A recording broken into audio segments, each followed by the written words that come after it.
বাংলাদেশে একটা হঠাৎ বক্তা বাড়া ছিল, নাম হলো মিজানুর রহমান আজাহারি। এটা কিন্তু হঠাৎ বক্তা, ধরে কোন কি বক্তা? সাইদি সাহেব 50 বছর যে মানুষ যোগাবার পারেনি, 2 বছরে তার চেয়ে বেশি মানুষ জুগিছে। যার প্রমাণ আমি নিজে একটা মাহফিল আমিও ছিলাম। ওরে বাবা রে, মিজানুর রহমান মঞ্চ থেকে গাড়ি আটকে গেল 7 কিলো দূরে। 7 কিলো দূরে গাড়ি আটকে গেছে, আর ভিতরে একটা গাড়ি ঢুকবে না। যদি যাবার চান তা হেঁটে যান, গাড়ি যাবে না। এই মিজানুর রহমান নাটুরিকে, আমাদের এই মিজানুর রহমান আজহারিকে অনেকেই দেখবার গেছিল, কিন্তু পারেনি। বাড়িতে এসে গল্প করলো, টাকা পয়সা খরচ করে মাইকও ভাড়া করে গেলাম রে, কিন্তু দেখা হলো না।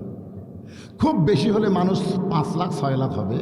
5 লাখ 6 লাখ মানুষ আজহারিকে দেখবার যায়, দেখবার পাইল না। অথচ লক্ষ লক্ষ মানুষ কাবা শরীফ দেখতেছে। জোরে কোন কথা ঠিক কিনা? দেখতেছে না? কোনোদিন কেউ এসে বলছে যে ভাই রে, কাবা দেখবার যায় মানুষের ভিড়ে দেখা গেল না রে? তো কাবা শরীফ যদি লক্ষ লক্ষ মানুষ যদি দেখবার পায়, তো আজহারি দেখবার পারো না কেন? না কারণ আছে, এর মধ্যে কারণ আছে, আছে না? নাই? আমার আল্লাহ ডাকতে বললেন, রে ফেরেশতারা, এইভাবে ভিড় করলে আমার আদমকে তোমরা দেখতে পারবা না। যদি দেখতে চাও তাহলে তাওয়াফ করো। তাওয়াফ করো মানে ঘুরে ঘুরে। আমরা যারা হজ করছি, আল্লাহর ঘর তাওয়াফ করছি। আপনারা যারা হাজী সাহেব আছেন, করেননি? আল্লাহর ঘর তাওয়াফ করেননি? আপনার বলতে কয় পাকে এক তাওয়াফ? জোরে বলেন কয়টা? কেউ যদি মনে করে আমি 6 পাকে তাওয়াফ শেষ করব, 6 পাকে তাওয়াফ শেষ, তাও হবে?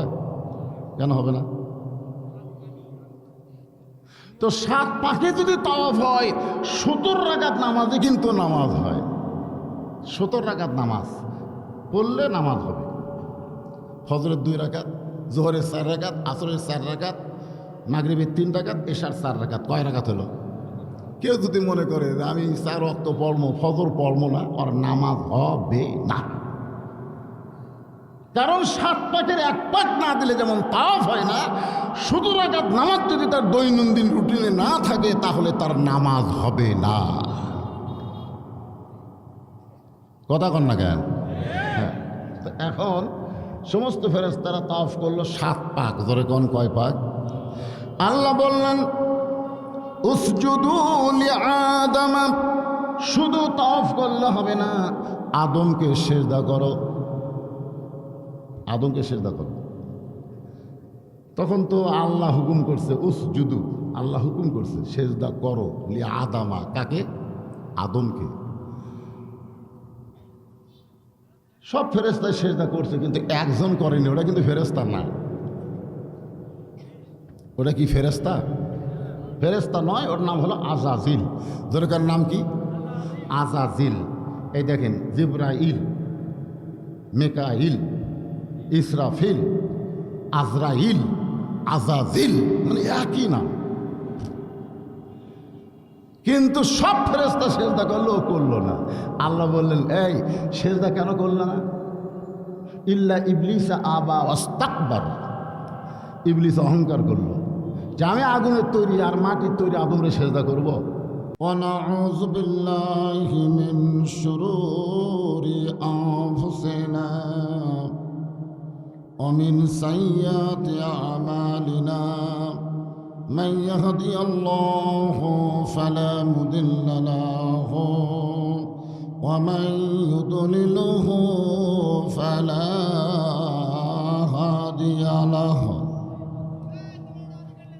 সকলে জবান খুলে বলেন, আশহাদু আল্লা ইলাহা ইল্লাল্লাহু ওয়াহদাহু লা শারীকা লাহু ওয়া আশহাদু আন্না মুহাম্মাদান আবদুহু ওয়া রাসূলুহু আল্লাযী أرسل رسوله بالحق بشيرا ونذيرا وداعيا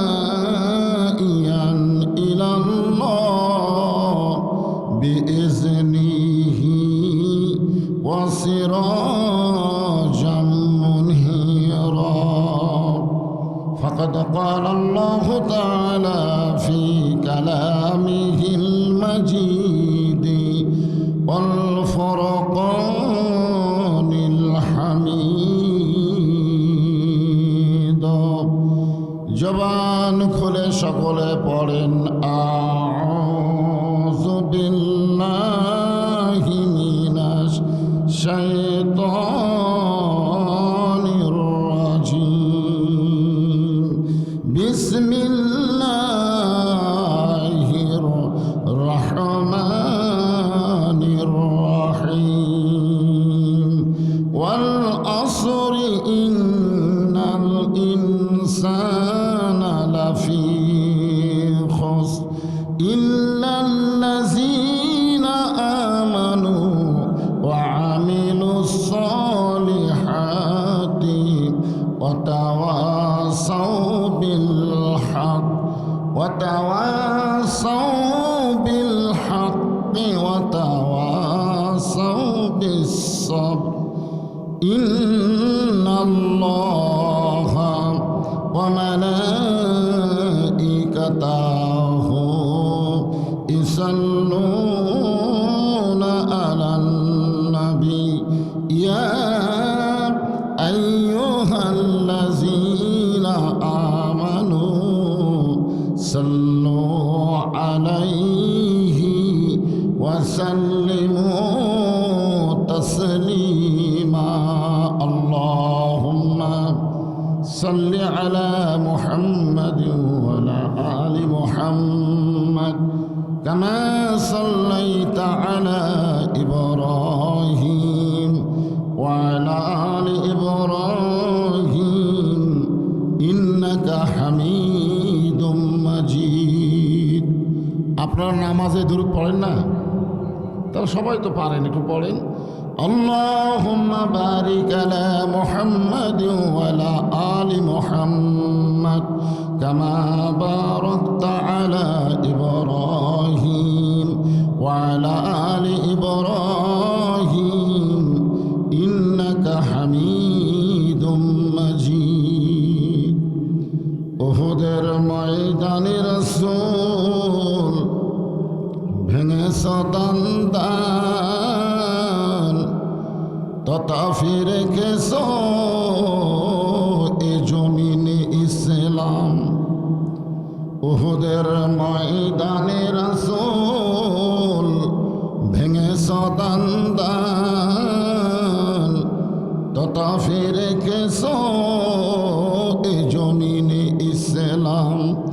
ভুলে গেছি মোরা সে রাসূলের বিধান, ভুলে গেছি মোরা আল্লাহর কোরআন, নামেতে শুধুই মুসলমান। বালাগাল উলা বিকামালিহি কাশাফাদ দুজা বিজামালিহি হাসানাত জামিউ খিসালিহি সাল্লু আলাইহি ওয়া আলিহি আল্লাহুম্মা আমিন। জান্নাতের বাগান থেকে জান্নাতি মানুষদের নিয়ে আমি গুনাহগার তোমার রহমতের দরজায় দুখানা হাত তুলেছি আল্লাহ। হাসরের ময়দানে জব্বার কাহার নামে রূপ নিয়া তুমি যখন বিচার শুরু করবে, তোমার সামনে দাঁড়ায়া সমস্ত নবীরা নাফসি নাফসি বলে কাঁদতে থাকবে। এমন কঠিন অবস্থা হাসরে হবে, সেদিন সমস্ত নবী তার উম্মতকে ভুলে যাবে, শুধু বলবে আল্লাহ আমার কি হবে, আমার কি হবে। একমাত্র দরদে নবী শাফাতের কান্ডারি ইয়া রব্বি হাবলি উম্মতি বলে সেজদায় পড়ে যাবে। সেই কঠিন মুসিবতের সময় আজকের এই মাহফিলকে ওসিলা করে আমাদের সবাইকে রাসূলের উম্মতের কাতারে আল্লাহ কবুল করে নিও। সুবহান রাব্বিকা রাব্বিল ইজ্জাতি আম্মা ইয়াসিফুন ওয়া সালামুন আলাল মুরসালিন আলহামদুলিল্লাহি রাব্বিল আলামিন। লা ইলাহা ইল্লাল্লাহ।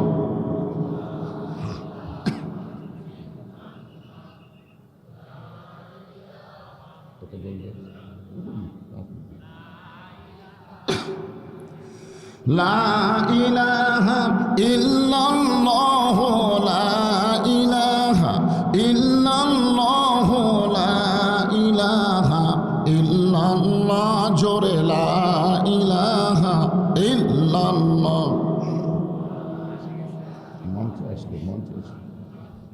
লা ইলাহা। চাঁদ সূরজ আর গ্রহ তারা আল্লাহ নামের পাগল পারা। চাঁদ সূরজ আর গ্রহ তারা আল্লাহ নামের পাগল পারা। আমার আল্লাহ নামের এতই দয়া, আল্লাহ নামের এতই মায়া, লুকিয়ে রাখছেন হে আল্লাহ, জোরে লা ইলাহা ইল্লাল্লাহ। লা ইলাহা ইল্লাল্লাহ, লা ইলাহা ইল্লাল্লাহ, লা ইলাহা ইল্লাল্লাহ, লা ইলাহা ইল্লাল্লাহ, লা ইলাহা, লা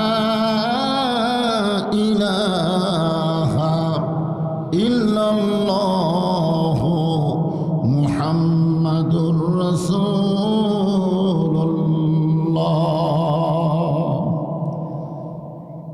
রাসূলের মহব্বতে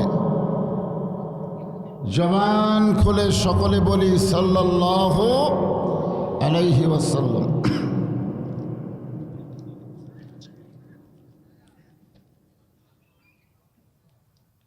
হাসানপুর ফুটবল ময়দানে 14তম ঐতিহাসিক তাফসীরুল কোরআন মাহফিলের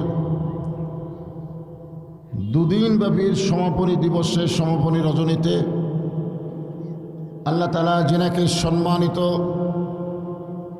সভাপতির আসনে কবুল করেছেন,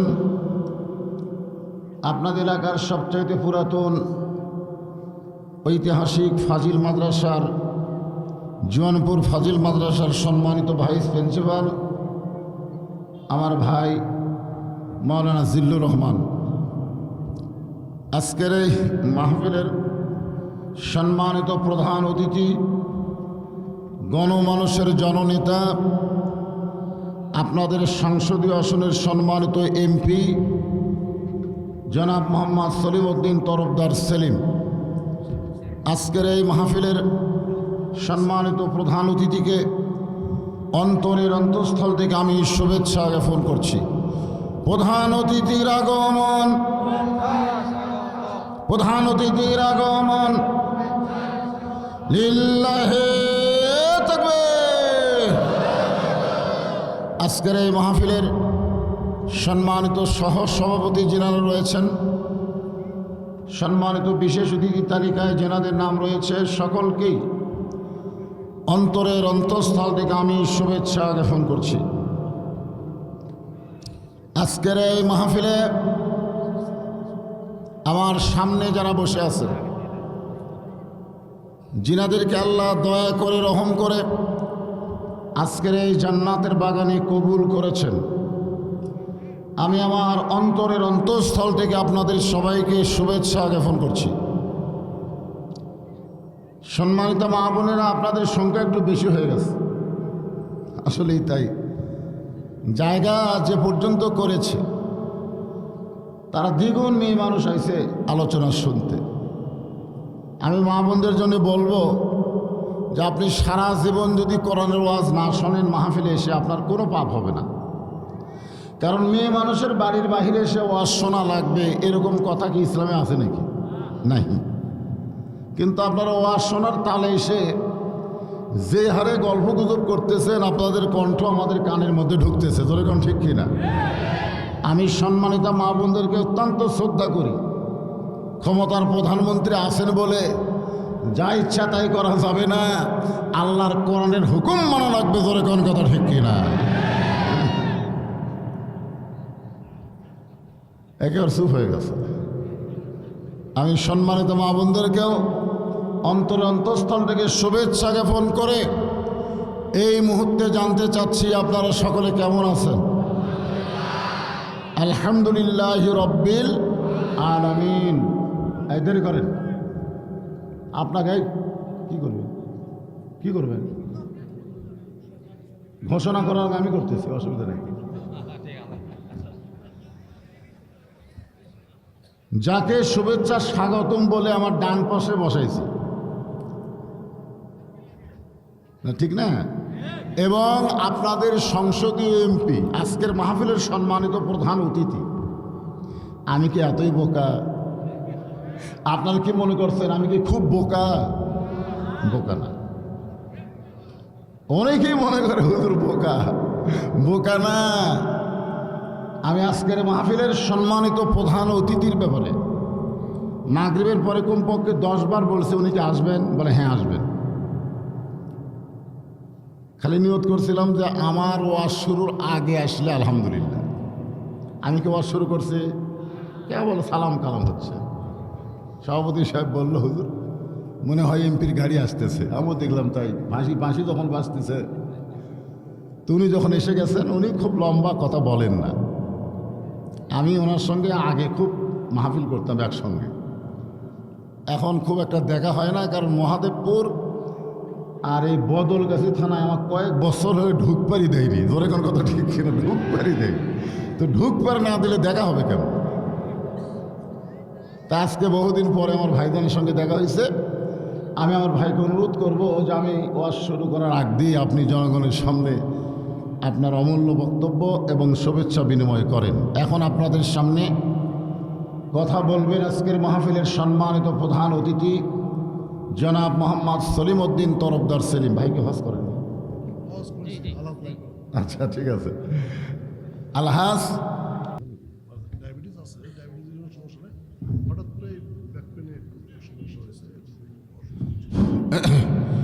হ্যাঁ জিকির হবে লা ইলাহা ইল্লাল্লাহ, লা ইলাহা ইল্লাল্লাহ, লা ইলাহা ইল্লাল্লাহ, লা ইলাহা ইল্লাল্লাহ, লা ইলাহা ইল্লাল্লাহ, লা ইলাহা ইল্লাল্লাহ, লা ইলাহা ইল্লাল্লাহ মুহাম্মাদুর রাসূলুল্লাহ। আর একবার বলি সাল্লাল্লাহু আলাইহি ওয়াসাল্লাম। যতবার নবীর নাম উচ্চারণ হবে শুনবো, ততবারই আমরা বলবো। কি বলবো? আর ততবারই আমাদের সাল্লাল্লাহু আলাইহি সাল্লাম একদল ফেরেশতা রাসূলের রওজায় পৌঁছায় দিবে। হ্যাঁ, এই জন্য দরুদ পড়ার ব্যাপারে আমাদের কোনো অলসতা রাখলে চলবে না। এই কি হয়েছে রে? কি রে বারে? কি বিপদ রে?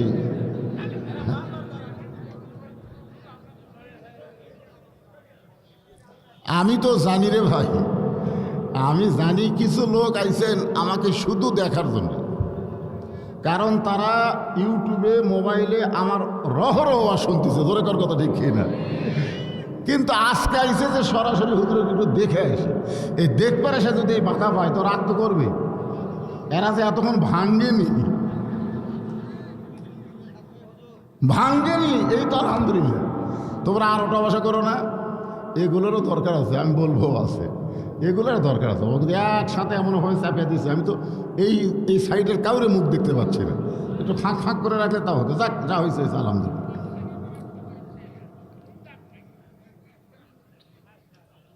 আল্লাহ পাকের দরবারে হাজারো শুকরিয়া জ্ঞাপন করছি আল্লাহ তাআলা আমাদেরকে আজকের জান্নাতের বাগানে কবুল করেছেন। খুশি না বেজার? তাহলে জবান খুলে সমস্বরে সকলে বলবো রব্বানা লাকাল হামদ হামদান কাসীরান তাইয়িবান মুবারাকান ফীহি। আমরা এমন এক আল্লাহর প্রশংসা করলাম যে আল্লাহ রুহের জগৎ থেকে আজ পর্যন্ত আমাদের প্রতি শুধু রহমত বর্ষণ করছেন। হয়তো আপনারা বলবেন হুজুর রুহের জগৎ থেকে কেমনে হলো? কারণ রুহের জগতে যদি আল্লাহ আমাদের পছন্দ না করতেন মুসলমানের ঘরে আমাদেরকে প্রেরণ করতেন না। দরকার কথা ঠিক না? ওই জায়গায় আল্লাহ আমাদের পছন্দ করছেন, পছন্দ করে একেবারে সরাসরি মুসলমানের ঘরে আমাদেরকে কবুল করছেন। যদি অপছন্দনীয় হতাম রুহের জগতে তাহলে আমাদের হিন্দু বৌদ্ধ খ্রিস্টান ইহুদিদের ঘরে পাঠিয়ে দিত।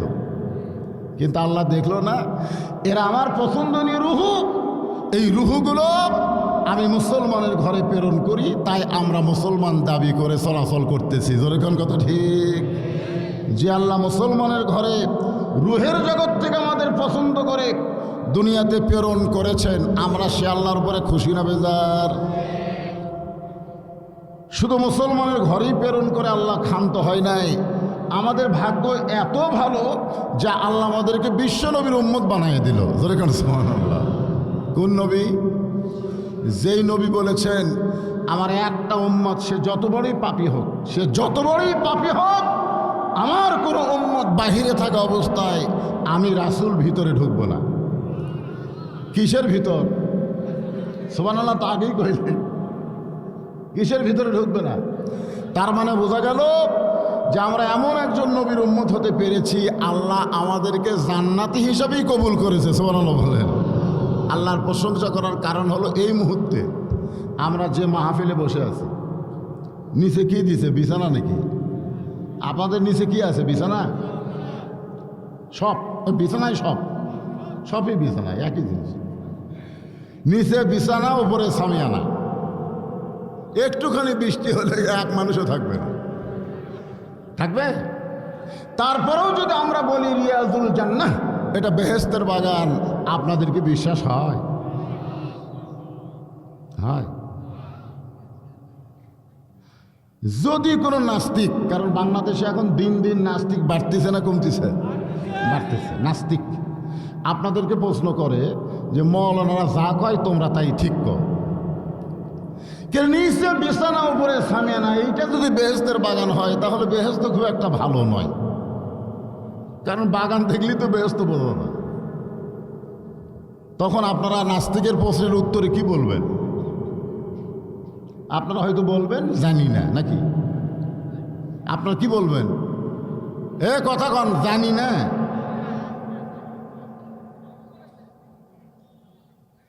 ওই যে একজন বলতেছে নবী বলেছে। সুবহানাল্লাহ। কুটি কোন কোনাত বসে আছে রে, দেখা যায় না, মুখটা দেখা না গেলে হয়। আল্লাহর নবী বলেছে, আমরা বিশ্বাস করেছি, এইটার নামই হলো ঈমান। যেরকম সুবহানাল্লাহ। সেই ঈমানদার মুসলমান ভাইরা, আপনাদের সামনে আজকে পবিত্র কোরআন শরীফে 114টা সূরা। যেরকম কয়টা? আপনারা যারা 114টা বললেন তারা কি সবাই কোরআন শরীফ ধরছেন? না না, যারা ধরছে ধরছে, কিন্তু সবার কথা বলতেছি। এখানে এমনও আল্লাহর বান্দা আছে যারা আজ পর্যন্ত এই কোরআন শরীফটা হাত দেয় এরকম ধরতে পারেনি। ভয় লাগে? আমার এলাকার এক মুসল্লি মসজিদে যায় না, ওরে জিজ্ঞেস করা হয় মসজিদে কেন যাও না ভাই? ওই মসজিদের বারান্দার খাটনি দেখলে আমার মরার কথা মনে হয়। মানে মসজিদের বারান্দার যে খাটনি আছে ওটা দেখলে নাকি ওর মরার কথা মনে হয়, এই জন্যে নামাজ পড়বার যায় না।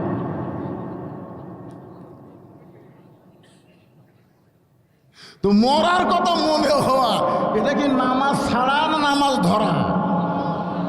আর বেদব কি কয়? হায় হায় রে। তো ব্যাপারটা হলো 114টা সূরা আছে, আমরা বক্তারা বলতেছি, আপনারা শুনতেছেন। এই তো নাকি? এটা ধরতে হবে। ধরে একটু সবাই ধরেন, এই কিতাবটা সবাই ধরেন। আমার ভাইজান যে বললেন ইন্না নাহনু নাযালনা যিকরা ওয়া ইন্না লাহু লাহাফিজুন। ধরেন কোরআন। বাংলাদেশে যে হাত কোরআন ধরে এই হাত কোনোদিন সুদ ধরবে না, ঘুষ ধরবে না, দুর্নীতি ধরবে না। জোরে কোন কথা ঠিক কিনা? বাংলাদেশে যে হাত কোরআন ধরে এই হাত কোনোদিন মানুষের বউকে ধরবে না। অথচ একজন বঙ্গবিখ্যাত শাইখুল হাদিস তার সন্তান মামুনুল হক রিসোর্টে ধরা বলল, ওরা বলল কার বউ? মামুনুল হক বলে আমার বউ। বউ যদি আপনার হয় কাবিন দেখান। বিশ্বাস করেন ইন্নামা ইয়াখশাল্লাহ মিন ইবাদিহিল উলামা। বান্দা সমূহের মধ্যে সবচাইতে আলেম বান্দারা আল্লাহকে বেশি ভয় করে। জোরে কোন কথা ঠিক? একটা আলেমকে দেখান তো যে নারী নির্যাতন করে ধরা পড়ছে। একটা আলেম দেখান। এই কয়দিন আগে কি, এই কয়দিন আগে কি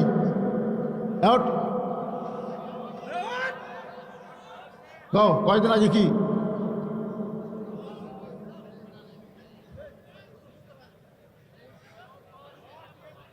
বাংলাদেশের রোড ডাকাতিতে কোন আলেম ধরা পড়েছে?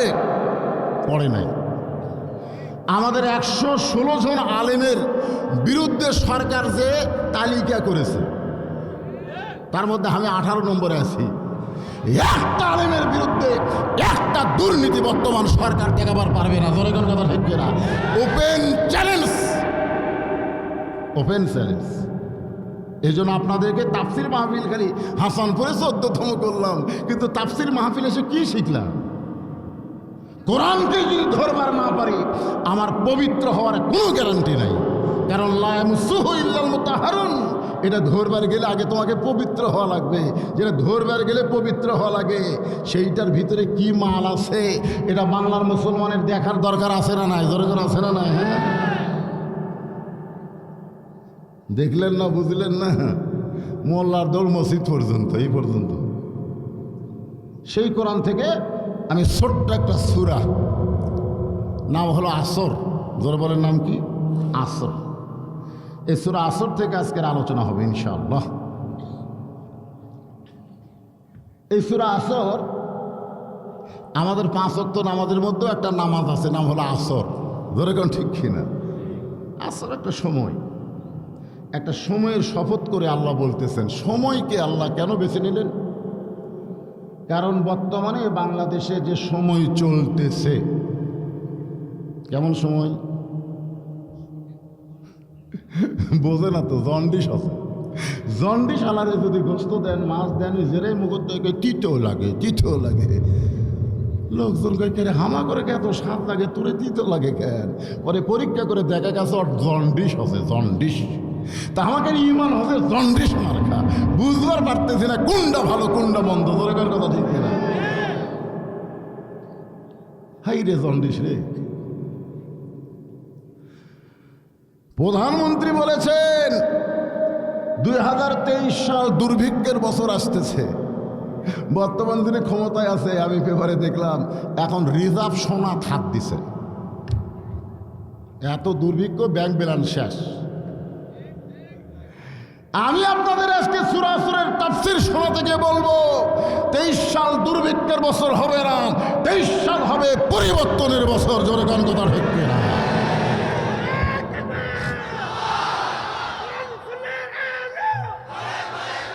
লিল্লাহে তাকবীর। যেই দেশের আকাশ দিয়ে একটা পাখি উড়ে যাওয়ার সময় পায়খানা করলে মাটি পড়লে একটা গাছ হয়, পাখি পায়খানা করেছে, মাটির কি উর্বরা শক্তি, একটা গাছ হয়ে গেছে। আর সেই দেশে দুর্ভিক্ষ হবে, এইটা বাংলার মুসলমান কোনোদিন মানতে পারে? হবে কিছু একটা।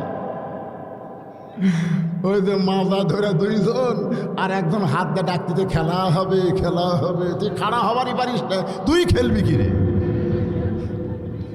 এখন আবার কতগুলো ছেলে পেলে রাখছে নভেম্বর মাসের শেষের দিকে নাকি আবার বিশ্বকাপ খেলা হবে। আজকেও সূরা আসর নিয়ে আল্লাহর কোরআন দিয়ে আপনাদের সঙ্গে খেলা হবে। রাজি আছেন? হাসানপুর ফুটবল মাঠ, এখানে ফুটবল খেলা হবে না। তবে যুবকদের আমি অনুরোধ করবো, বাদান, এই ব্রাজিলের পতাকা আর্জেন্টিনার পতাকা তোরা যেন বাড়ির সাথে টাঙ্গাস না। কারণ ব্রাজিল আর আর্জেন্টিনা এই দুইটা দেশ সম্পর্কে জানা লাগবে। এরা মুসলমানকে দুই চোখকে দেখবার পারে না। ওদের দেশে আজান চলে না, নামাজ চলে না, প্রকাশ্যে আল্লাহর কোরআন তেলাওয়াত করতে দেয় না। সেই দেশের মেসি নেইমারকে তোমাদের কলিজায় দাগা দেওয়া যাবে? মান তাশাব্বাহা বিকওমিন ফাহুয়া মিনহুম। রাসূলুল্লাহ সাল্লাল্লাহু আলাইহি সাল্লাম রাসূল বলেছেন যে জাতকে যে অনুসরণ করবে ওই জাতের সাথেই হাসর হবে। তোমরা মেসি নেইমারকে গ্রহণ না করে, আল্লাহ রাসূল বলেছেন সাইয়্যিদুশ শাবাবে আহলিল জান্নাহ হাসান হুসাইন রাদিয়াল্লাহু তাআলা আনহুমা, যদি গ্রহণ করতেই চাও মেসি নেইমারকে গ্রহণ না করে হাসান হুসাইনকে গ্রহণ করো। জোরে গান কথা ঠিক কিনা? জান্নাতের যুবক সর্দারকে গ্রহণ করো যদি জান্নাতে যাবার চাও। ঠিক তো আপনারা মুরব্বীরা করছে, ওরা যুবকেরা তো কথা কয় না। নাফি তো যাদের চুল কাটে না, চুল কাটে যা বলতেছে আমাকে মেসি কাটিং করে দাও, মেসি কাটিং। ওর আবার প্রতিদ্বন্দ্বী ওই আবার আমাকে নেইমার কাটিং করে দাও। নেইমার আর মেসি নিয়ে বাংলাদেশি যুবকদের মধ্যে দ্বন্দ্ব চলতেছে। একটা হলো ব্রাজিলের খেলোয়াড়, একটা হলো আর্জেন্টিনার খেলোয়াড়। অথচ ওই মেসি নেইমারকে সাংবাদিক বাংলাদেশ সম্পর্কে প্রশ্ন করেছিল যে বাংলাদেশে আপনাদের এত কোটি কোটি ভক্ত, ওরা দুইজনে এক বাক্যে বলেছে বাংলাদেশ কি। ওরা দুইজনে একসাথে বলছে বাংলাদেশ কি। বাংলাদেশ একটা দেশ, আমরা তো খুঁজে পাই না। আসলে মানচিত্রে খুঁজে পাওয়া খুবই কঠিন, এত ছোট দেশ, এক লোক ঠেকালে আর বাংলাদেশ দেখা যায় না। ধরে কোন ঠিক কিনা? যেই মেসি নেইমার বাংলাদেশ চিনে না বাংলাদেশ কি, আর সেই মেসি নেইমারের পাগল হয়েও না, আজকে আল্লাহর কোরআনের পাগল হব। রাজি আছে? আল্লাহ এই জন্য সময়ের শপথ করছেন, খুব একটা ভালো সময় যাচ্ছে না। এই জন্য আল্লাহ অন্য কিছুর শপথ, বহু শপথ করছে। ওয়াত্তিন ওয়াজ্জাইতুন ওয়াল ফজরের শপথ আছে, আবার সূরা আসরের শপথ। আল্লাহ শপথ করে বললেন ইন্নাল ইনসানা লাফি খুসর। ইন্না মানে নিশ্চয়, ইনসান মানে মানুষ, লাফি মানে ভিতরে, খুসরুন মানে ক্ষতি। এখানে কিন্তু বলা হয়েছে ইনসান। ইনসান মানে কি? মানুষ। এটা কি মানুষ? কি মানুষ? মরদ মানুষ না মেয়ে মানুষ? কারণ মানুষ এটা, এর মধ্যে পুরুষও আছে নারীও আছে, ঠিক কিনা বলেন? কোরআন শরীফে কিন্তু পুরুষ নামের সূরা আছে, আছে আছে মনে হয় একটা। নাস মানে কি? নাস মানুষ। এখানে বোঝা যাচ্ছে আমাদের কিছু অংশ আছে, কিন্তু মেয়ে মানুষের জন্য এত বড় একটা সূরা আল্লাহ নাজিল করছে, নামই দিয়েছে সূরা নিসা। সুবহানাল্লাহ কবেন না? আমার মায়েরা যারা বসে আছে একেবারে চুপ হয়ে গেছে, ইনশাআল্লাহ আর কোনো অসুবিধা নেই।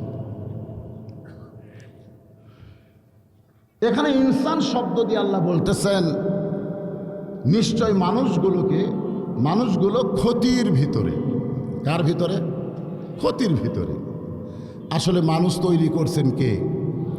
আরো জোরে, জোরসে বলুন, জোর হলো না, আরো জোরে। আল্লাহ শব্দ যখন উচ্চারণ হয়, এটার ধ্বনি কি নিচের দিকে যায় না উপর দিকে যায়? আপনি খেয়াল করে দেখবেন, যতবার আল্লাহ বলতেছেন ততবার শব্দ উপর দিকে যাচ্ছে। কেন যাচ্ছে? কারণ আপনি যে আল্লাহ বলতেছেন ফাযকুরুনি আযকুরকুম, আল্লাহ বলতেছেন বান্দা। আপনি যখন বলতেছেন আল্লাহ, আল্লাহ তখন বলতেছেন বান্দা। এমনও বলা হয়েছে যে আপনি একবার আল্লাহ বললে আল্লাহ 10 বার বান্দা বলে। ধরে কোন সুবহানাল্লাহ।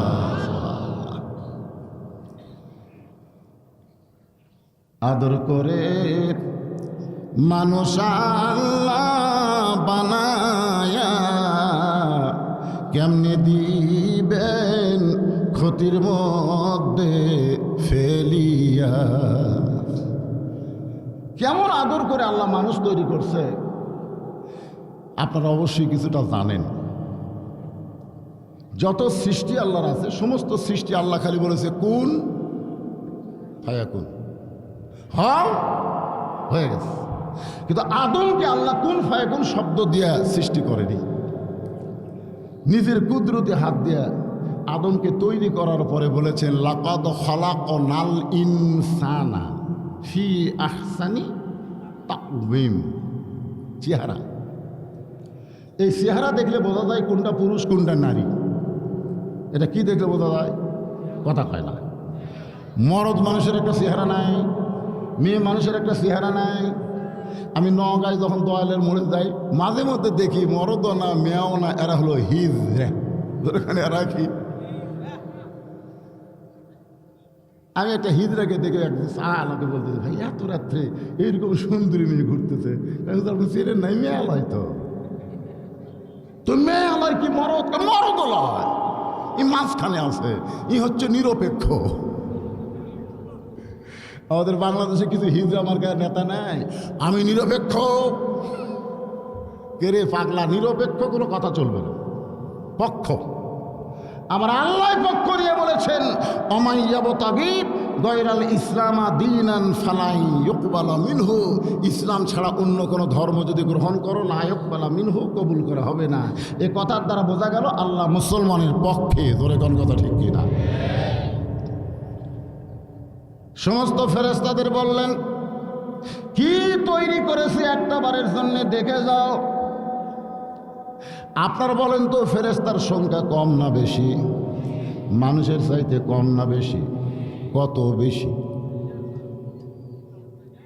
অন্তত আমরা যে কয়জন এটি বসে আছি আমাদের সাথেই দ্বিগুণ আছে।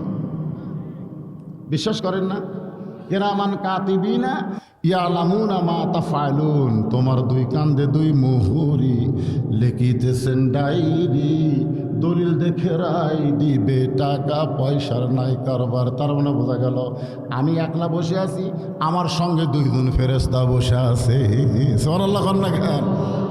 আপনি ঘুমায় গেছেন, ফেরেশতা দুইটা কিন্তু ঘুমায়নি। তাহলে এখানে যত মানুষ তার ডবল ফেরেশতা আমাদের সঙ্গে আছে। আবার সামিয়া থেকে আসমান পর্যন্ত হাজার হাজার লক্ষ লক্ষ ফেরেশতা আল্লাহ সারিবদ্ধ করে দাঁড়ায় রাখছে। যতক্ষণ পর্যন্ত মাহফিল চলবে একটা ফেরেশতাও লড়বে। কিন্তু আপনারা লড়বেন? আপনারা লড়বেন না? মাঝে মধ্যে পেশাব টেশাব লাগবে তো। ফেরেশতাকে পেশাব নেই তো, ওরা খায়ও না, ওরকে পেশাব পায়খানাও লাগে না। কিন্তু আমরা যে খাই, যে কয়টা খাড়াই আছে আপনাকে লক্ষণ কি ভাই? রায়জানেরা বসেন, কিসের জায়গা নাই? বাংলাদেশের জায়গা নাই বলে হবে? বসেন বসেন, যারা বসে আছেন তারাও বসেন, যারা দাঁড়ায় আছেন তারাও বসার চেষ্টা করেন।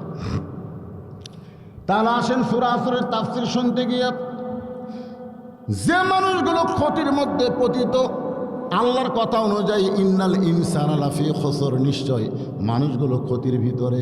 এই ক্ষতির ভিতর থেকে মানুষকে টেনে বের করার উপায় আল্লাহর কাছে আছে না নাই? আমি আগে মানুষ সম্পর্কে বলতেছি। তো এখন ফেরেশতারা সবাই দেখবার আইছে, কোটি কোটি ফেরেশতা এক আদমক দেখতেছে, কিন্তু এত ভিড় বুঝলেন। বাংলাদেশে একটা হঠাৎ বক্তা বাড়া ছিল, নাম হলো মিজানুর রহমান আজাহারি। এটা কিন্তু হঠাৎ বক্তা। ধরেন কি বক্তা? সাইদি সাহেব 50 বছর যে মানুষ যোগাবার পারেনি, এই 2 বছরে তার চেয়ে বেশি মানুষ জুগিছে। যার প্রমাণ আমি নিজে, একটা মাহফিল আমিও ছিলাম। ওরে বাবা রে, মিজানুর রহমান মঞ্চ থেকে গাড়ি আটকে গেল 7 কিলো দূরে। 7 কিলো দূরে গাড়ি আটকে গেছে, আর ভিতরে একটা গাড়ি ঢুকবে না। যদি যাবার চান তা হেঁটে যান, গাড়ি যাবে না। এই মিজানুর রহমান নাটুরিকে আমাদের, এই মিজানুর রহমান আজহারিকে অনেকেই দেখবার গেছিল কিন্তু পারেনি। বাড়িতে এসে গল্প করলো, টাকা পয়সা খরচ করে মাইকও ভাড়া করে গেলাম রে, কিন্তু দেখা হলো না। খুব বেশি হলে মানুষ 5 লাখ 6 লাখ হবে। 5 লাখ 6 লাখ মানুষ আজহারিকে দেখবার যায়, দেখবার পাইল না। অথচ লক্ষ লক্ষ মানুষ কাবা শরীফ দেখতেছে। ধরে কোন কথা ঠিক কিনা? দেখতেছে না? কোনোদিন কেউ এসে বলছে যে ভাই রে, কাবা দেখবার যায় মানুষের ভিড়ে দেখা গেল না রে? তো কাবা শরীফ যদি লক্ষ লক্ষ মানুষ যদি দেখবার পায়, তো আজহারিক দেখবার পারো না কেন? না কারণ আছে, এর মধ্যে কারণ আছে, আছে না? নাই? আমার আল্লাহ রাখতে বললেন, রে ফেরেশতারা, এইভাবে ভিড় করলে আমার আদমকে তোমরা দেখতে পারবা না। যদি দেখতে চাও তাহলে তাওয়াফ করো। তাওয়াফ করো মানে ঘুরে ঘুরে। আমরা যারা হজ করছি, আল্লাহর ঘর তাওয়াফ করছি। আপনারা যারা হাজী সাহেব আছেন, করেননি? আল্লাহর ঘর তাওয়াফ করেননি? আপনার বলতে কয় পাকে এক তাওয়াফ? জোরে বলেন কয়টা? কেউ যদি মনে করে আমি 6 পাকে তাওয়াফ শেষ করব, 6 পাকে তাওয়াফ শেষ, তাও হবে? কেন হবে না? তো 7 পাকে যদি তাওয়াফ হয়, 70 রাকাত নামাজে কিন্তু নামাজ হয়। 70 রাকাত নামাজ পড়লে নামাজ হবে।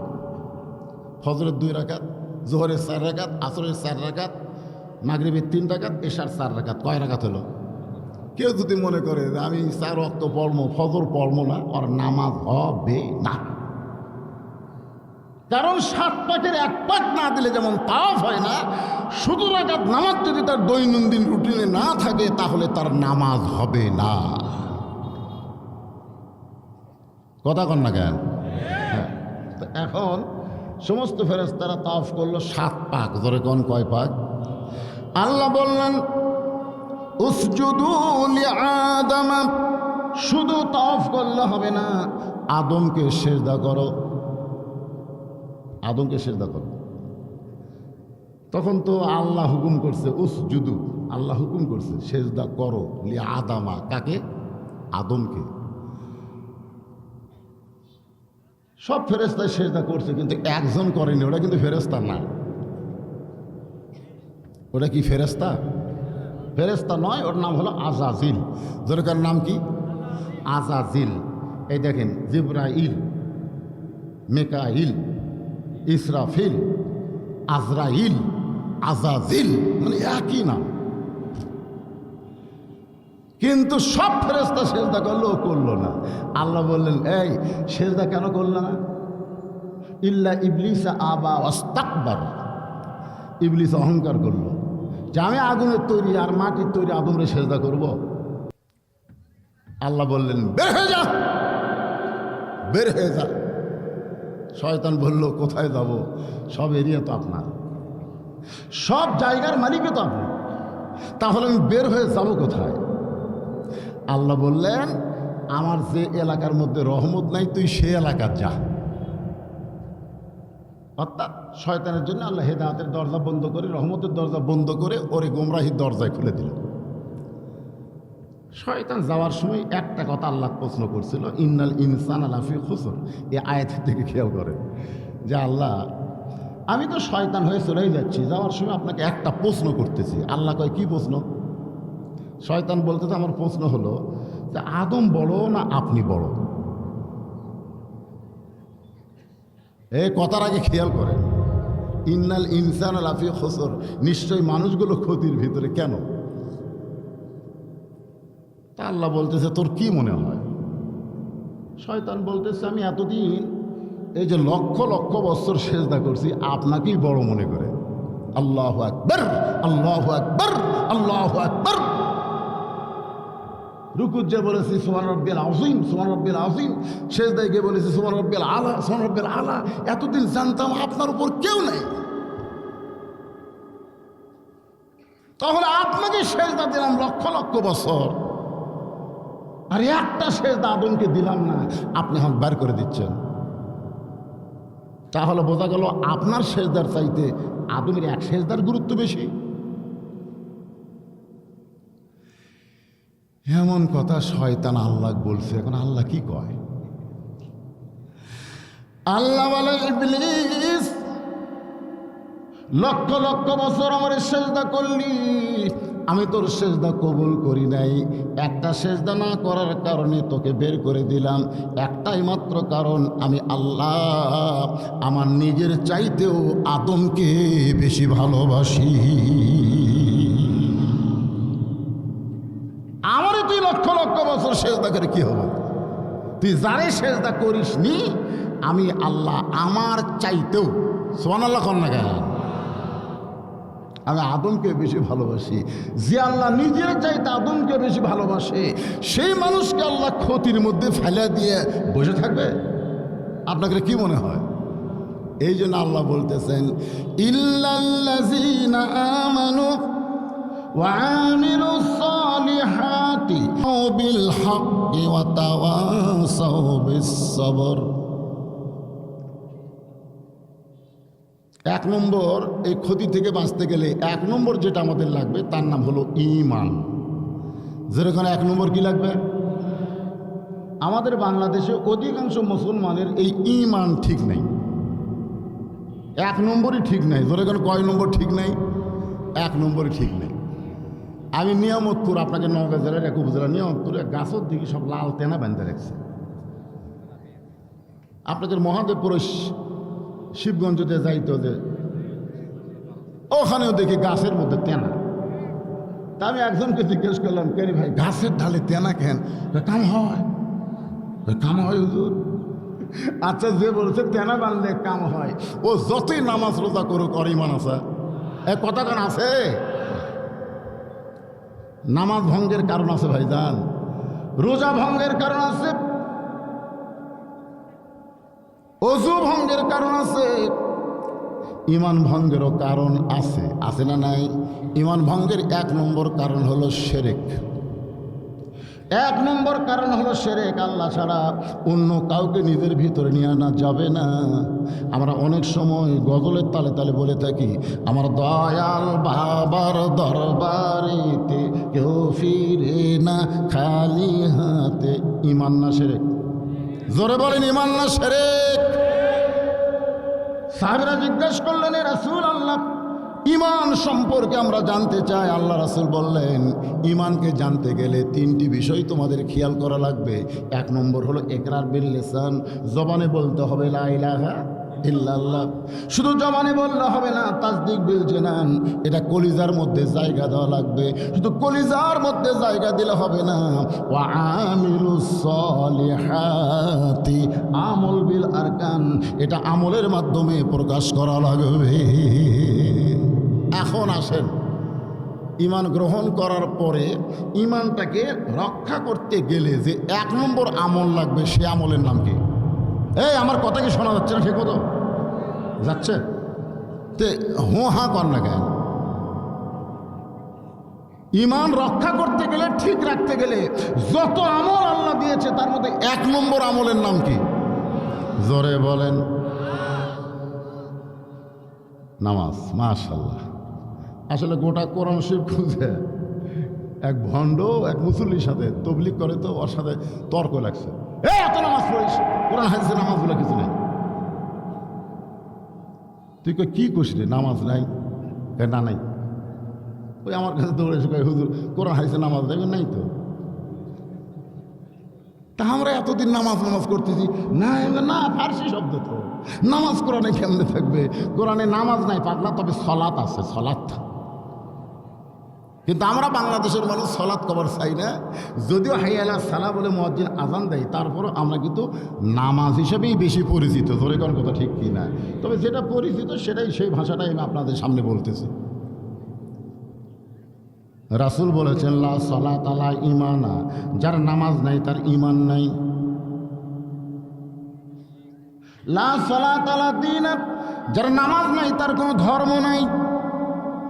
বাইনাল আবদি ওয়াল কুফরি তরকুস সালাত, বান্দা কাফির মধ্যে পৃথক করার জিনিসটার নামই হলো নামাজ। যেই যুবকগুলো আজকে তাফসীর মাহফিলের আয়োজন করেছে, হয়তো এই যুবকগুলোর মধ্যে অনেক যুবক এখন পর্যন্ত মাগরিবের শান নামাজ পড়েনি। হতে পারে কি পারে না? ধরে খান এ কথা খান, পারে কি পারে না? অনেক যুবক আমাদের আজকের মাহফিলে উপস্থিত হয়েছে। আমি সমস্ত যুবকদেরকে লক্ষ্য করে এক নম্বর আমলের কথাটা শুরু করলাম। ভাইজান, এই নামাজটা কিন্তু আল্লাহ রাসূলকে দিয়েছে এমন একটা জায়গায়, যে জায়গায় আল্লাহ ছাড়া নবীর কাছে আর কেউ ছিল না। আল্লাহ আর নবী, নবী আর আল্লাহ। জোরে বলেন সুবহানাল্লাহ। আপনার বলেন তো, সেটা কি দুনিয়ার কোনো জায়গা? সবাই আমরা জানি লাইলাতুল মিরাজে আল্লাহ তাআলা নবীকে নামাজ দিয়েছে। নবী নামাজ নিয়ে ফিরে আসলেন। কাবার চত্বরে নবী ফজরের 2 রাকাত সালাত আদায় করলেন। নামাজ শেষ করে নবী বাড়ির দিকে আসতেছে, মানে কাবা থেকে নবীর বাড়ি সামান্য। যারা হজ করবার গেছেন তারা নবীর বাড়িও দেখছেন, আবু জেলের বাড়িও দেখছেন। তবে আবু জেলের বাড়ি বর্তমানে বাড়ি নেই, ওটা পায়খানা হয়ে গেছে। আর নবীর বাড়ি আছে, ওটা লাইব্রেরি বানায় দিয়েছে। সুবহানাল্লাহ। নামাজ শেষ করে নবী যখন বাড়ির দিকে আসতেছেন, মাঝখানে আবু জেহেলের বাড়ি। আবু জেহেল নবীর দিকে তাকায় বলতেছে, বাজান গতকাল সন্ধ্যায় তোরে দেখলাম সুন্দর, কিন্তু সকালবেলা দেখতেছি তুই এত সুন্দর। আবু জেহেল নবীকে বলতেছে, গতকাল সন্ধ্যায় তোরে আমি দেখছি তুই সুন্দর, কিন্তু সকালে দেখতেছি তুই এত সুন্দর কেন? আল্লাহ রাসূল বললেন, চাচা আপনার চোখে যদি পরিবর্তন ধরা পড়ে তাহলে আপনি শোনেন, সন্ধ্যার সময় আপনি আমারে শুধু দেখেছেন, কিন্তু সকালবেলায় শুধু দেখতেছেন না। আজকে গভীর রাত্রে আমি আল্লাহর আরশে গিয়েছিলাম। আবুদের বলতে কি কইলি, ভালো করে বলতো। আল্লাহ রাসূল বলতেছে, আমি কাবার পাশে ঘুমিয়েছিলাম। কাবার পাশেই ঘুমিয়েছিলাম। ঘুম থেকে জিবরাইল আমাকে চেতন করে বোরাকের পিঠে করে বাইতুল মুকাদ্দাসে নিয়ে যায়। 2 রাকাত নামাজ পড়ানোর পরে সেখান থেকে 7 আসমান পাড়ি দিয়ে আল্লাহর আরশে গেলাম। আল্লাহ পাক আমাকে 5 ওয়াক্ত নামাজ দিল। আর সেই নামাজ নিয়ে দুনিয়াতে ঘুরে এসে সকালবেলা ফজরের নামাজ পড়ে আপনার সঙ্গে আমার দেখা হলো। সঙ্গে সঙ্গে আবু জেহেল নিচের দিকে তাকায় বলতেছে, এতদিন মনে করতাম তুই পাগলা রে, কিন্তু আজকে দেখতেছি তুই পুরা পাগল। পাগল পাগল যখন বলতেছে, নবী বলে, চাচা আমার মধ্যে পাগলামির কি দেখলেন? আবু জেহেল বলতেছে, তুই যে কইলি বাইতুল মুকাদ্দাসে 2 রাকাত নামাজ পড়ালাম, এইটাই আমার মাথার মধ্যে ধরতেছে না। কারণ যেখানে যাইতে লাগে 30 দিন, আসতে লাগে 30 দিন। আর তুই আজকে রাত্রেবেলার মধ্যে বাইতুল মুকাদ্দাসে নামাজ পড়ালি, মাথা ঠিক আছে? এই কথা বলে আবু জেহেল দৌড় দিচ্ছে। আল্লাহ রাসূল জোড়হাত করে বলে, চাচা আপনি আমাকে 1000 বার পাগল বলেন, অসুবিধা নেই, কারণ এগুলো শুনে শুনে আমি নবী অভ্যস্ত হয়ে গেছি। আমাদের নবী গাল শুনে অভ্যস্ত হয়ে গেছে। নবীর উম্মতেরা আমরা এটা সহ্য করতে পারি না। ধরে কর কথা ঠিক কিনা? চাচা কোথায় যাবেন? আবু জেহেল বলতেছে, কতদিন হলে আমি দেখতেছি কিছু কিছু লোক আমার বাড়ির দিকে থুতু দেয় আর তোর বাড়ির দিকে সালাম দেয়। আমি কিছুদিন হলে দেখতেছি কিছু লোক আমার বাড়ির দিকে থুক, তখন তো আবু জেহেলের বাড়ির দিকে থুতু দিছে, আর এখন পেশাব পায়খানা করতেছে। বড় বড় নেতারা ক্ষমতার চেয়ার পায়ে মনে করতেছে, কি হনু রে, তোমাকে নাম শুনলে মানুষ থুতু দিবে, পেশাব করবে। ধরে কোন কথা কথা কর না কেন, কথা কর না কেন? খালি কথা বন্ধ হওয়ার কারণে 80 টাকার সোয়াবিন 200 টাকা গেছে, এই খালি কথা বন্ধ হওয়ার কারণে।